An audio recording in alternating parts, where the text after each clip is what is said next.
silent herald of life and death, success or failure, the unseen force that measures man's destiny, reaching its most fateful moment as it slowly strikes the 11th hour.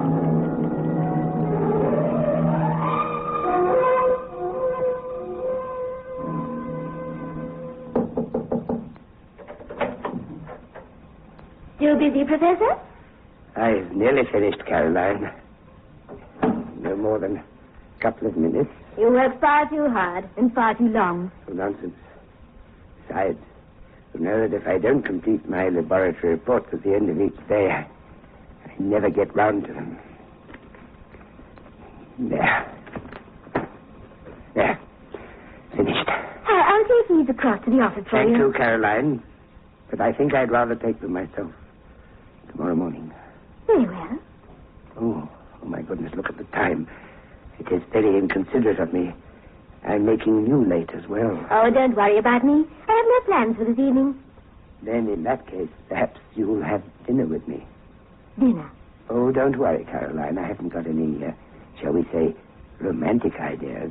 I realize, of course, that you probably think I'm an old fogey and that you see enough of me all day without having dinner with me.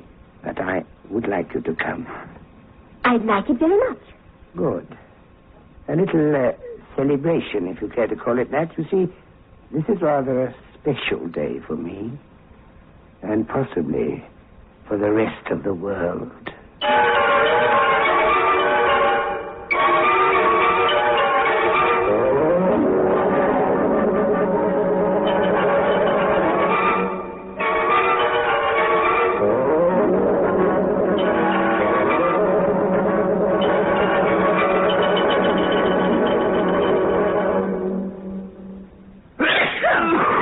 It's that time of year again. Colds and flu everywhere. Now, if a cold or the flu should strike in your home, here's sound medical advice. Rest in bed, drink plenty of fluids, and take Bayer aspirin to reduce fever and relieve aches and pains. You see, Bayer aspirin is pure aspirin. There's no need to add other ingredients to Bayer because aspirin in its pure form works 3 ways to relieve colds and flu miseries fast. First, Bayer aspirin quickly lowers burning fever. Second, it brings fast relief from headaches and the ache all over feeling that usually accompany cold and flu. And third, Bayer aspirin soothes and calms your nerves, helps you get the restful sleep you need for speedy recovery. So when a cold or the flu strikes, take Bayer aspirin and feel better fast. World-famous Bayer aspirin, available in hundreds, 30s, and the mini-pack.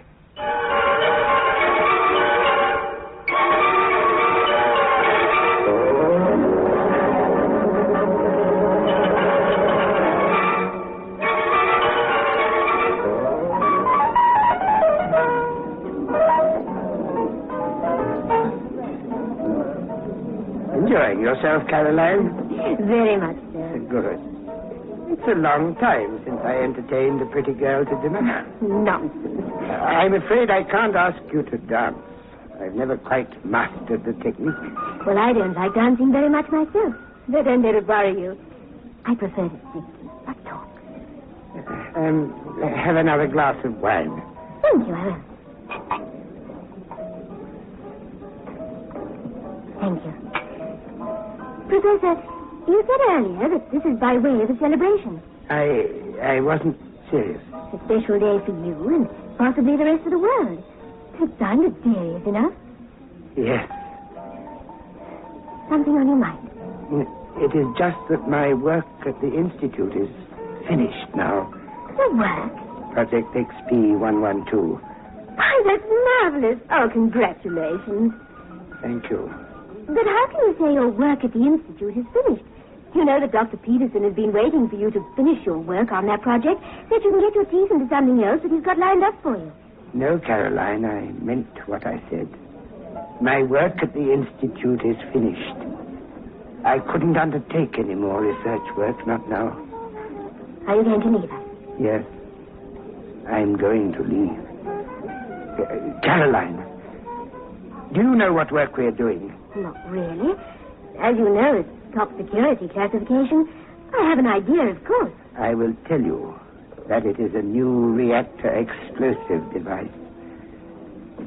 Caroline, what have we done?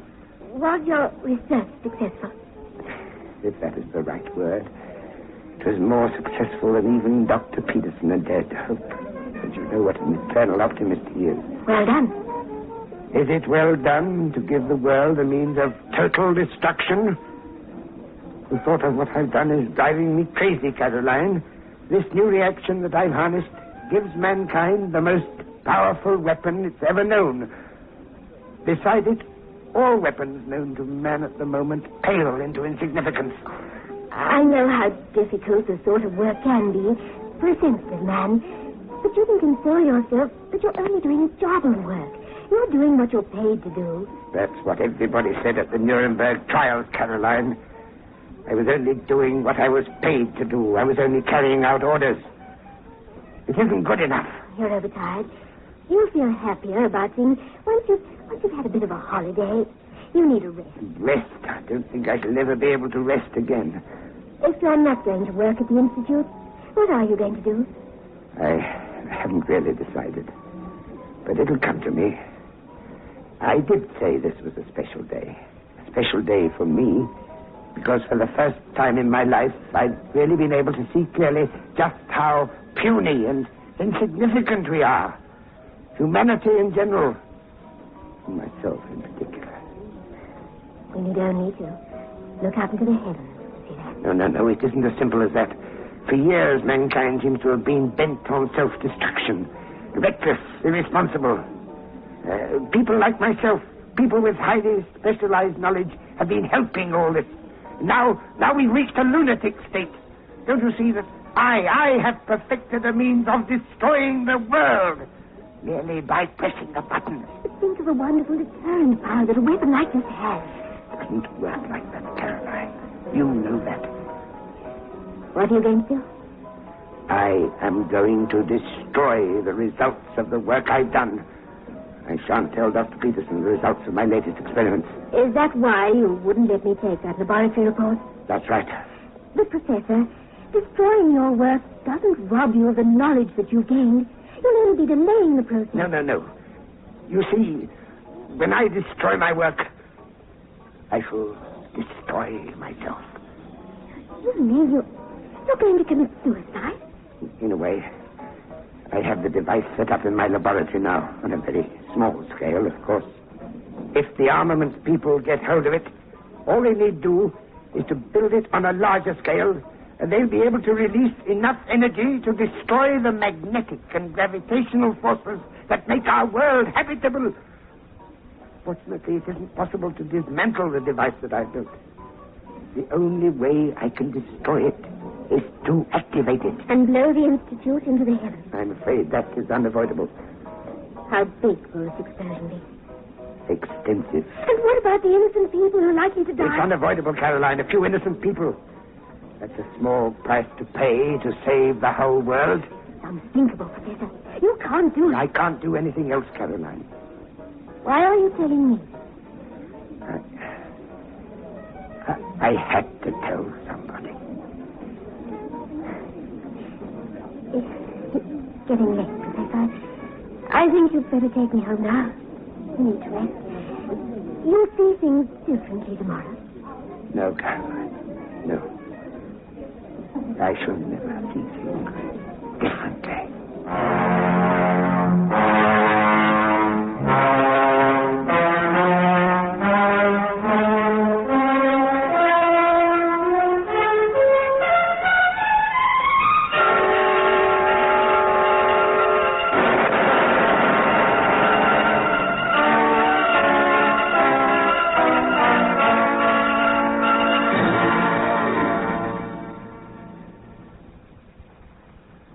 Caroline. Oh, good morning, Dr. Peterson. Has Professor Wharton come in yet? Oh, not yet, Dr. Nell. Yes, nearly 10:30. I'm getting worried about him. I phoned his rooms, but his landlady said he left a few minutes before 8 o'clock as usual. Maybe he's gone to do some shopping or get a haircut or something. I shouldn't worry about it, Doctor. But I do worry. I haven't seen his laboratory report for yesterday yet. He wrote it out last night. I offered to bring it across to you, but he said he wants to give it to you personally this morning. Well, he knows that I insist that the reports are in my office by 9 o'clock, so he must have intended to be here early. I had dinner with him last night. Oh.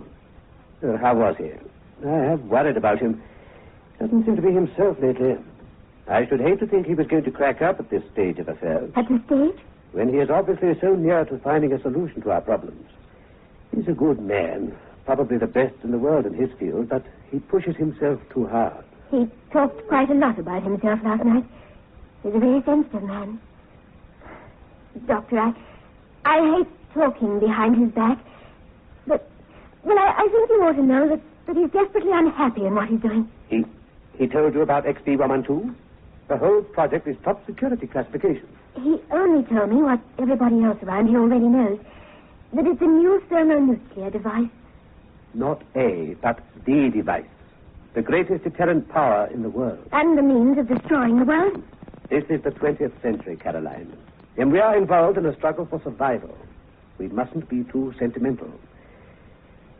Yes, I'm going to put a security guard on the professor's laboratory. Nobody is to enter until he comes in. And when he does come in, I want to know immediately. Certainly, Doctor. I shall be in my office until lunchtime.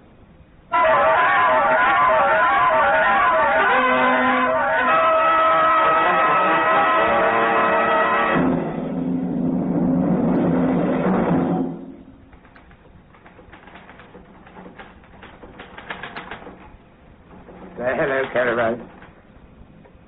Oh, good morning, Professor. Dr. Peterson was looking for you. He wants to know as soon as you get in. I know. I saw him talking to you. I waited till he'd gone. Everybody's been getting worried about you. Where have you been? Out. You should have telephoned to say that you were going to be late. I am not a schoolchild, Caroline. I know you're not. But you know the doctor's a stickler for rules and regulations. I suppose he has to be in a place like this. I'm sorry. I shouldn't have shouted at you like that. The doctor, he wants to see your laboratory reports. I know. That's why I wanted to avoid him. Caroline, do you know where I've been? No. I've been walking through the woods. I kicked the leaves that lay on the ground as I did when I was a boy. I picked up acorns. I listened to birds singing. I stood very still and watched rabbits. I climbed through a hedge and tore my trousers. And do you know, just for a little while, I was young again. And it was good to be alive. Does that sound old hat? No. No, I often do exactly the same sort of things. But you'll be able to carry on doing them, if you do as I say. What do you mean? You must go away from here, Caroline, and quickly. I'm going into my laboratory. I shan't come out again.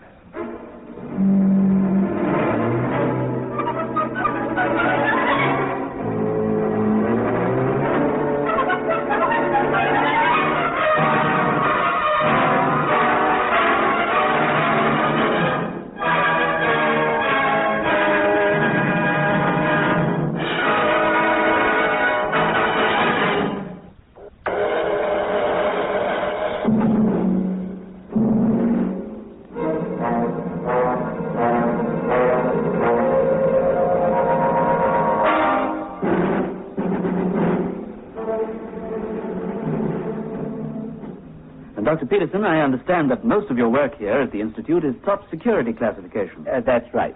We are, of course, a body quite independent of any of the armed forces, but a great deal of the research that we undertake is of a military nature. What I think my readers would be interested in is something about the people here. I telephoned Professor Wharton for an interview the other day. He told me that such interviews can only be given with your permission. Naturally, we have to maintain a strict control over our personnel. Naturally. Do I have your permission to interview the professor? Well, so long as there's no discussion of the work that he's involved in here, I have no objection at all. But it's out of the question at the moment, I'm afraid. Oh? Professor Wharton isn't here at the moment. Excuse me, Dr. Peterson. Yes, Caroline, what is it? I'm sorry to barge in on you like this, but it's about Professor Wharton. I'm so sorry.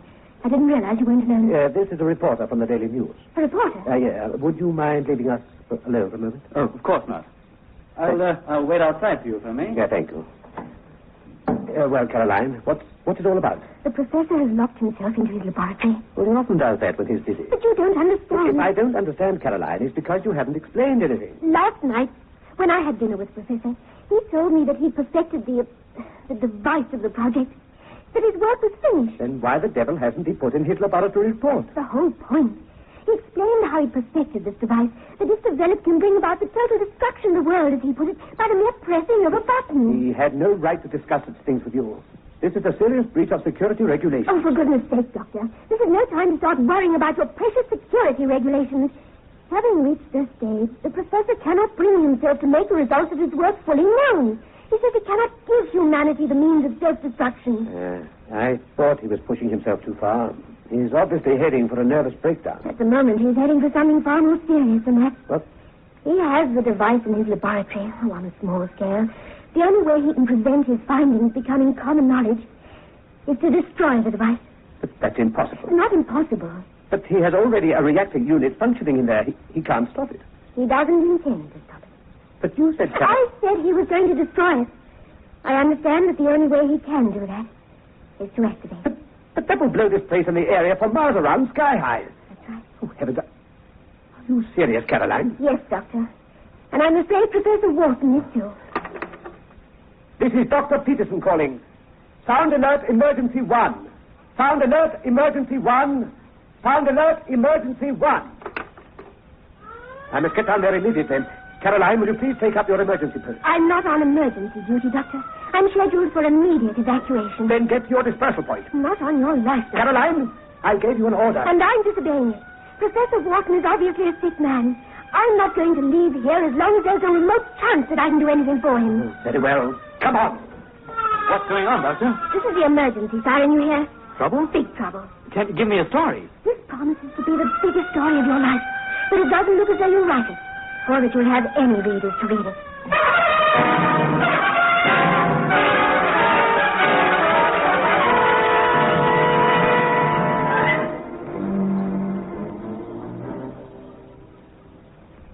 Get that door open. They can't, you fool. Oh, I'm sorry, sir. I didn't see you there. What is going on? Wharton is in there, sir. He is threatened to activate the XP112 device. He's locked the security doors on the inside. You'll never get them open. We can detonate it. For heaven's sake, don't precipitate anything. Is everything under control? Inspector, thank heavens you've arrived. This is our director, Sir George Wilcox. Inspector Barker. How do you do, Scott? Is there anything I can do? I don't think there's anything anyone can do, Inspector. How is the evacuation going? 35 miles radius is a big area to cover, sir. Yes. But everything's going according to plan. Everybody should be away in about 2.5 hours. I only hope we've got that long. As I understand it, sir, the professor has gone off his head, and he's got some sort of bomb in there with him. That's right. Well, don't you think it would help if we kept him talking, sir, until at least we can think of something? Good idea, Inspector. Can you hear me, Professor Wharton? This is the director speaking. Yes, sir. I can hear you. You must listen to me, Professor. There is nothing that you can say to make me change my mind, sir. I've thought about this a great deal, and I know that I'm doing the right thing for mankind. Look, why don't you open that door and let us in, so that we can talk things over sensibly?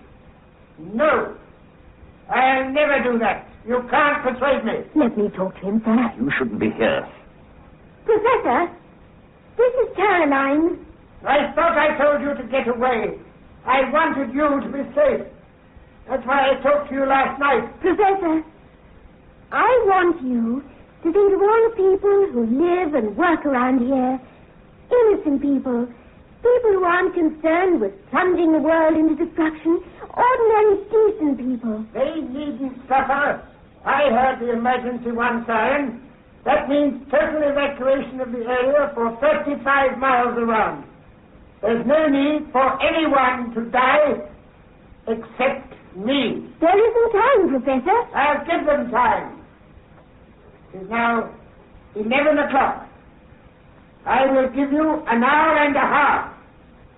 I won't do what has to be done until 12:30. An hour and a half isn't long enough, is it, Inspector? Not really, sir. I just had a thought, sir. Yes. Well, what sort of power does this bomb thing use? What do you mean? Well, I mean, if it worked off electricity, Wouldn't it help if we turned all the names off at the wall, as it were? I'm sorry if this is daft, sir, but I am trying to think of everything. No, it isn't daft at all, Inspector, but it wouldn't help. This whole device is entirely self-contained in the laboratory. Oh. There's nothing we can do. I see. But the inspector's given me an idea. Yes? Well, sir, the professor doesn't carry a watch. I know that. Now, he says he's going to do what he has to do at 12:30. Yes, we heard what he said. He's going to have to rely on the electric clock on the wall in there. Yes. Well, in the maintenance section, there's a switch that controls all the clocks in the building. You mean if we switch it off, he won't know what time it is? Not that. But if we keep switching it off for a few seconds at a time, we're going to get enough time to evacuate more people. An excellent idea. Get someone onto that right away. Right, sir. I'll do it. Oh, you still here? I'm waiting for my story to break, sir. I'll take a chance on whether I'm alive to print it. This could be the scoop of a lifetime.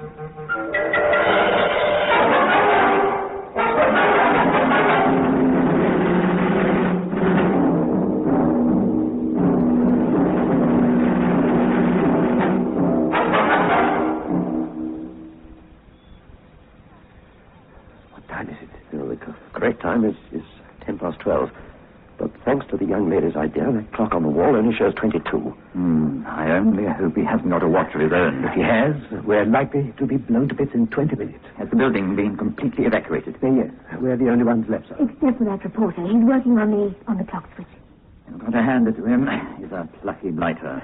Look, are you sure that there's no way we can get into the laboratory, sir? Positive. If only we knew what was going on in there. We shall probably never know that, sir. Professor, can you hear me? Yes, but I don't want to listen to you, Caroline. I told you to get away from here. There's no reason for you to stay. Professor, I want you to think about your walk in the woods this morning, the trees, and the fallen leaves, the birds, and all those little animals you saw. Those things are still waiting for you, Professor. Not for me, Caroline. But I am making sure they will be there for others. Please, don't talk to me anymore. I won't answer you. It's a funny feeling, knowing that you're coming to the end of your life, isn't it? You don't have to stay, Inspector. I couldn't leave, sir. Not now. I'm not afraid of dying. That hand is moving round. If only we could delay things just a little longer. Something must happen. That bloke can't slow up the clock any more than he is doing. Otherwise, the professor will begin to suspect something. Hasn't he got any family we can call on to appeal to him? No, nobody, sir. He's quite alone in the world. Nobody can do anything except us. And we're helpless to do anything except wait.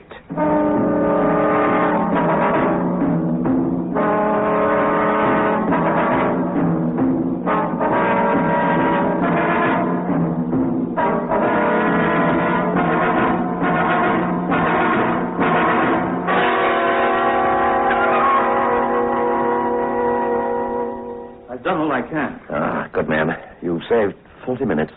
And those 40 minutes will have helped a lot. Probably saved a lot of lives, one way and another. There's nothing more I can do now. The hand on the clock is our fate. Only a few more seconds. Professor? Professor! Can you hear me? Professor? He said he wouldn't answer you. But I can hear him moving about in there. I wish I knew what he was up to. 5 seconds. 4, 3. Be quiet! I'm sorry. It's 12:30.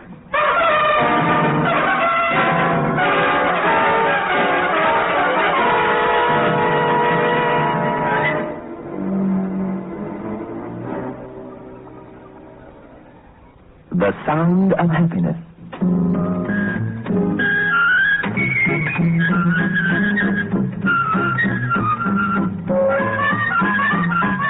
But when pain spoils fun, you need relief quickly. You need 2 Bayer aspirin. Bayer contains pure aspirin, the pain reliever prescribed most often. Ask your doctor for the facts. Bayer aspirin.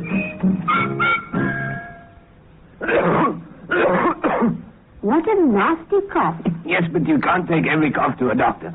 But you can take Stern's Pine Tar and Honey, made like a doctor's prescription. Stern's is a blend of natural ingredients that clears, soothes, and heals.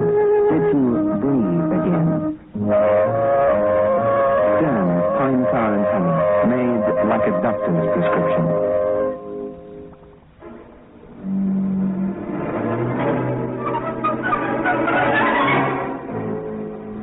What's your theory then, Doctor?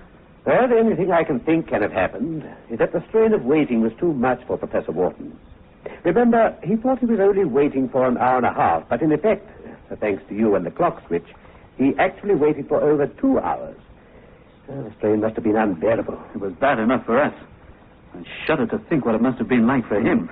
If you remember, when we decided to risk the consequences and force our way into his laboratory, we found him with his hand actually on the activator button. Died of a heart attack, didn't he? He wasn't a young man. What will happen to the device now, sir? If it can't be dismantled without activation, isn't there a risk of an accident or something similar happening again? No. There's no danger of that. You see, the device wouldn't have exploded in any event. I'm afraid Professor Wharton's experiments weren't nearly as successful as he thought they were. So we haven't got a device capable of destroying the world after all? No. I must say I'm not altogether sorry about that, sir. At least, not yet.